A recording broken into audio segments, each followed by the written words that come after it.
Guys எல்லாருமே வந்து car driving ரொம்ப கஷ்டம் நினச்சிட்டு இருக்காங்க. இந்த வீடியோவில் ரொம்ப சிம்பிளாக ஒரு 5 நிமிஷத்தில் எப்படி காரை வந்து ஸ்டார்ட் பண்ணி டிரைவ் பண்ணுறது அப்படின்னு சொல்லி கொடுக்க போகிறேன். இந்த வீடியோ நீங்கள் எங்கேயுமே பார்த்துருக்க மாட்டீங்க. சரி வாங்க வீடியோக்குள்ளே போகலாம். ஃபஸ்ட்டு விஷயம், காரில் உட்காரும் போது எல்லாரும் பண்ணுற தப்பு, இந்த பொசிஷனை வந்து தப்பாக வச்சுப்பாங்க. நம்ம கார் டிரைவிங் பொறுத்த வரைக்கும் பொசிஷன், அதாவது சீட்டிங் பொசிஷன் கரெக்டாக இருந்தால் மட்டும்தான் கரெக்டாக ஓட்ட முடியும். இங்கே பாருங்கள், இப்போ எனக்கு இதுதான் கரெக்டான பொசிஷன். எப்படி சொல்கிறேன் அப்படின்னு பார்த்தீங்கன்னா, பின்னாடி இந்த ஆங்கிள் வந்து கரெக்டாக இருக்கணும். அதாவது வந்து ஸ்ட்ரைட்டாக இருக்கக்கூடாது, லைட்டாக இன்க்ளைண்டாக இருக்கணும். பார்த்தீங்கன்னாலே தெரியும். நிறைய பேர் வந்து இப்படி உட்காந்து விட்டுவாங்க, அப்படிலாம் ஓட்டக்கூடாது. Second, topping position. நான் ரொம்ப ஹைட்டுன்றதால எனக்கு மேலே படலை. அதேமாதிரி நீங்களும் உட்காந்துக்கோங்க. குள்ளமாக இருக்கீங்க அப்படின்னா குடும்ப அளவுக்கு சீட்டை வந்து ஹைட்டாக வச்சுக்கணும். தேர்ட் விஷயம், உட்காரும் போது இந்த மணிக்கட்டு கரெக்டாக அந்த ஸ்டேரிங்கில் போடணும்.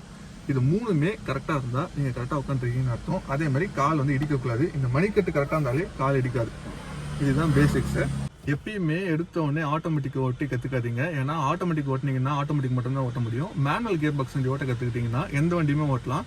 ஸோ இப்போ வந்து இது வந்து பார்த்தீங்கன்னா மேனுவல் கியர் பாக்ஸு. இது எப்படி சொல்கிறேன் அப்படி பார்த்தீங்கன்னா, இந்த மாதிரி 1 2 3 4 5 6 இந்த மாதிரி போட்டிருந்ததுன்னா இதெல்லாம் வந்து மேனுவல் கியர் பாக்ஸு. எப்பயுமே இந்த மாதிரி ஷேக் பண்ணால் ஃப்ரீயாக ஆடுது அப்படின்னா இது வந்து நியூட்ரலு. இதெல்லாம் வந்து கியர்ஸு. அது என்ன அப்படின்றது ஒன்று ஒன்றா சொல்கிறேன். நெக்ஸ்ட் வீடியோவில் டீட்டெயிலாக கியர் பாக்ஸ் எப்படி ஒர்க் ஆகுது, எதுக்கு கிளச்சை பிடிச்சி போடுறோம் அப்படின்றது ரொம்ப டீட்டெயிலாக எக்ஸ்பிளைன் பண்ணுறேன். ஃபஸ்ட்டு விஷயம், இப்போ ஃபஸ்ட்டு கியர் எப்படி போடணும் அப்படின்னு பார்த்தீங்கன்னா, இது நியூட்ரல். இப்படி ஷேக் பண்ணிங்கன்னா நியூட்ரலு. எங்கே போட்டிருக்கேன்னா, இப்போ சென்டராக இருக்குது பார்த்தீங்களா, அந்த 3க்கும் 4க்கும் நடுவில் தான் கியர் பாக்ஸ் இருக்குது. இப்படி தள்ளிங்கன்னா இந்த 1க்கும் 2க்கும் நேராக இருக்குது. இப்படி தள்ளிங்கன்னா 5க்கும் 6க்கும் இருக்குது. ஸோ ஃபஸ்ட்டு கியர் போடணும் அப்படின்னா இப்போ இங்கே இருக்குது. என்ன பண்ணணும்னா, தள்ளி ஃப்ரண்ட்டில் இப்படி போட்டால் ஃபஸ்ட்டு கியர். இப்படி ஷேக் பண்ணிங்கன்னா ஷேக் ஆகாது. இது மாதிரி ஷேக் ஆகலாம் அப்படின்னா கியரில் இருக்குன்னு அர்த்தம். அப்படியே இப்படி எடுத்தீங்க அப்படின்னா இந்த இடத்துல வந்துச்சு. இப்போ விட்டால் இது மாதிரி வந்துடும். செகண்ட் கியர் போடணும் அதே மாதிரினா இது தள்ளிட்டு பின்னாடி தள்ளிங்கன்னா செகண்ட் கியர். ஸோ இப்போதைக்கு ஃபஸ்ட்டு செகண்ட் கியர் மட்டும் போதும். நெக்ஸ்ட் விஷயம், ஃபுட் கண்ட்ரோலு. ஃபுட் கண்ட்ரோலை பொறுத்த வரைக்கும் ஏபிசின்னு அப்படின்னு சொல்லுவோம். இது வந்து ஆக்சலரேட்டர், இது வந்து பிரேக்கு, இது வந்து கிளச்சு. இது 3 தான் வந்து பார்த்தீங்கன்னா எல்லா வண்டியிலையுமே இருக்கும். இந்த ரைட் காலை பொறுத்த வரைக்கும் ஆக்சிலேட்டர்லேயும் பிரேக்லேயும் மட்டும்தான் யூஸ் பண்ணணும். அதேமாதிரி இந்த ஃபூட்டிங் பொசிஷன் பார்த்துக்கோங்க, சென்டராக இருக்கணும். பிரேக்குக்கும் ஆக்சிலேட்டருக்கும் சென்டராக இருக்கணும். ஒரு சில பேர் இப்படி வச்சு விட்டுவாங்க, இப்படி வச்சு இப்படி தூக்கி வைப்பாங்க. அந்த மாதிரிலாம் வைக்கக்கூடாது.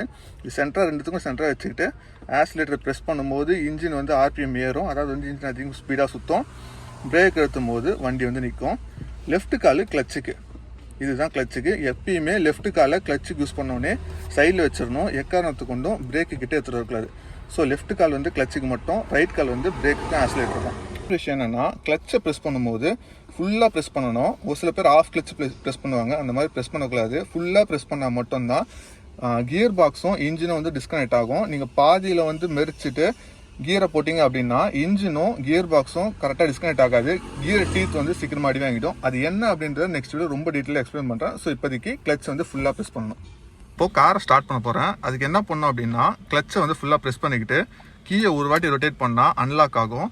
செகண்ட் டைம் போடும்போது இந்த மாதிரி டிஸ்பிளேல ஃபுல்லாக லைட் எரியும். இந்த லைட்டெல்லாம் எரிஞ்சு ஆஃப் ஆனதுக்கப்புறம் ஸ்டார்ட் பண்ணணும்.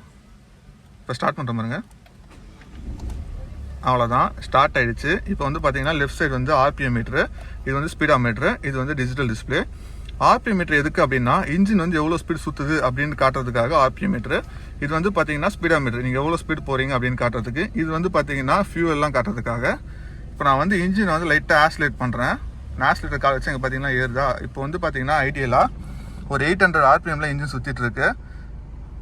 நம்ம நார்மலாக ஓட்டுறது வந்து பார்த்தீங்கன்னா ஒரு 1000 ஆர்பிஎம் மட்டும் போதும். நெக்ஸ்ட்டு சீட் பெல்ட்டை போட்டுக்கணும்.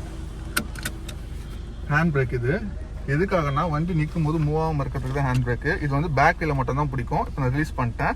ரிலீஸ் பண்ணோடனே பிரேக்கில் காலை வச்சுட்டு தான் ரிலீஸ் பண்ணுவது எப்பயுமே.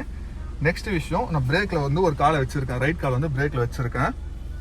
இப்போ நெக்ஸ்ட்டு மூவ் பண்ணுறதுக்கு கிளச்சை லெஃப்ட் காலை வச்சு கிளச்சை வந்து ஃபுல்லாக ப்ரெஸ் பண்ணணும். ரைட் கால் பிரேக்கில் தான் இருக்கணும். லெஃப்ட் கால் கிளச்சை ஃபுல்லாக ப்ரெஸ் பண்ணணும். ஃபுல்லாக ப்ரெஸ் பண்ணிவிட்டேன். கியர் போட போகிறேன். லைட்டாக இப்படி தள்ளி ஃபஸ்ட்டு கியர், அவ்வளோதான். ஃபஸ்ட்டு கியர் போட்டுட்டேன். இப்போ என்ன பண்ணணும் அப்படின்னா, இந்த கால் லெஃப்ட் கால் இருக்குல்ல கிளச்சு, பிரேக் வந்து கால் எடுத்துகிட்டே இருக்கக்கூடாது. ஏன்னா வந்து ஆல்ரெடி இன்ஜின் சுற்றிட்டு இருக்கு. அந்த ஆர்பிஎம்ல வண்டி மூவ் ஆகும். அது எப்படின்னு காட்டுறேன் பாருங்க.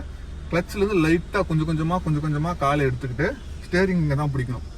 இது பிடிச்சிங்கனாலே ஃப்ரண்ட்டில் பார்த்தீங்கன்னா தெரியும், வண்டி லைட்டாக மூவ் ஆகும். ஆனால் பிரேக்கில் காலை அப்புறம் பொறுமையாக கொஞ்சமாக பொறுத்து காலை எடுங்க பிரேக்கில் இருந்து. இப்போது நான் திருப்பி கிளச்சை ப்ரெஸ் பண்ணி திருப்பி பிரேக் எடுத்துறேன்.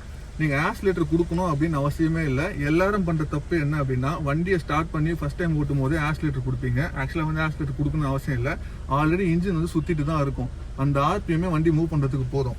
அதனால் சேஃபர் சைடுக்கு ரைட் சைடு காலை பிரேக்கில் வச்சுக்கோங்க, லெஃப்ட் சைடு காலை கிளச்சில் வச்சு ஃபஸ்ட்டு கியர் போட்டு பிரேக்லேருந்து காலை எடுக்காதீங்க. நான் சொல்கிற மாதிரி கிளச்சிலேருந்து லைட்டாக எடுத்திங்கன்னா ஒரு மாதிரி சவுண்டு மாறும். அதாவது வந்து வண்டி மூவ் ஆகிறதுக்கு ட்ரை பண்ணும். நீங்கள் பிரேக்கில் காலை வச்சுருக்கிறதால மூவ் ஆகாது. அந்த சவுண்ட், அதாவது வந்து அது ஆஃப் கிளச்சுன்னு சொல்லுவோம். அது நீங்கள் பழக உங்களுக்கு புரியும். அந்த சவுண்டு வந்ததுக்கப்புறம் பாதி கிளச்சு ரிலீஸ் பண்ணதுக்கப்புறம் சவுண்ட் வந்ததுக்கப்புறம் பிரேக்லேருந்து இப்படி காலை எடுத்தீங்க அப்படின்னா தானாகவே மூவ் ஆகும். இதுதான் வண்டி மூவ் பண்ணுறதுக்கான பேசிக்ஸு. கண்டிப்பாக இந்த வீடியோ வந்து பிகினர்ஸ்க்கு யூஸ்ஃபுல்லாக இருந்திருக்கும்னு நினைக்கிறேன். நெக்ஸ்ட் வீடியோவில் கியர் பாக்ஸ் எப்படி ஒர்க் ஆகுது, எதுக்காக கிளச்சை மிரிக்கிறோம், எதுக்காக கியரை மாற்றுறோம் அப்படின்றது ரொம்ப டீட்டெயிலாக எக்ஸ்பிளைன் பண்ணுறேன்.